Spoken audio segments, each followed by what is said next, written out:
mundo ng negosyo, hindi lahat ng kwento ay tungkol sa instant. May mga kwentong puno ng sakripisyo, dedikasyon at konting tadhana. Kaya ngayon, na hindi lang kumikita, kundi inspirasyon din sa marami. Panoorin natin yan dito sa Negosyo Tayo.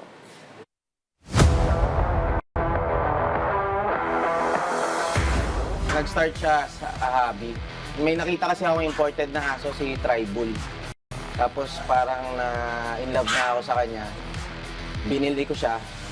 Una hindi ko mabili dahil mahal pa masyado. Nung nabigay na sa tawad ko, ako. Packet pa yun malalaki pa. Tapos nauwi sa maliliit na kasi bukod sa ito na rin yung trend, ito rin yung mas gusto ko, yung ganito na lang kaliliit na.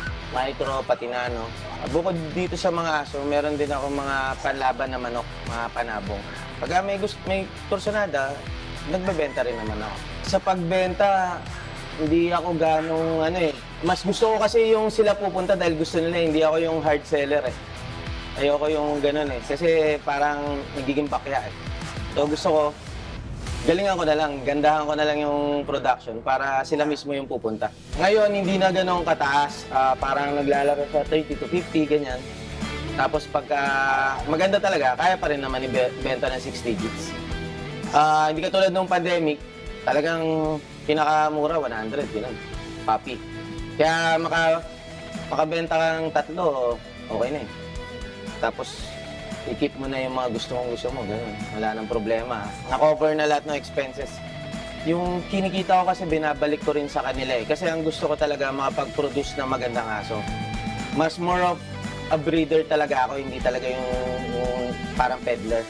Sinushow para, una-una, para mapakita rin sa tao kung ano yung aso mo. Kasi kapag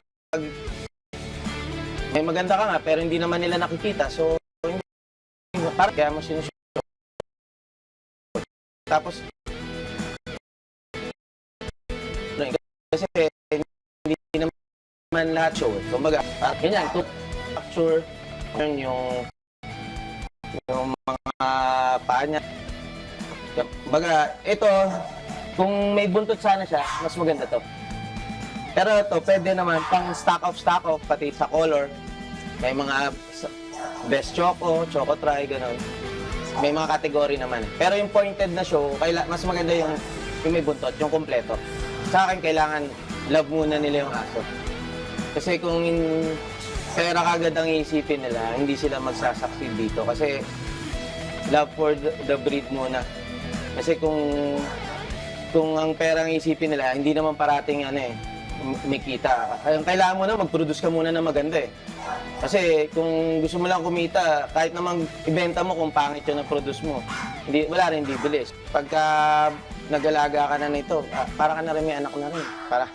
Hindi pwede yung sasaglitan mo lang sila ng kasi pagkain, vitamins, may gastos talaga, may gastos. So kung hindi mo kaya, huwag ka na lang mag-alaga. Yun ang pinaka, para hindi mapahamak yung aso or yung kahit hindi aso.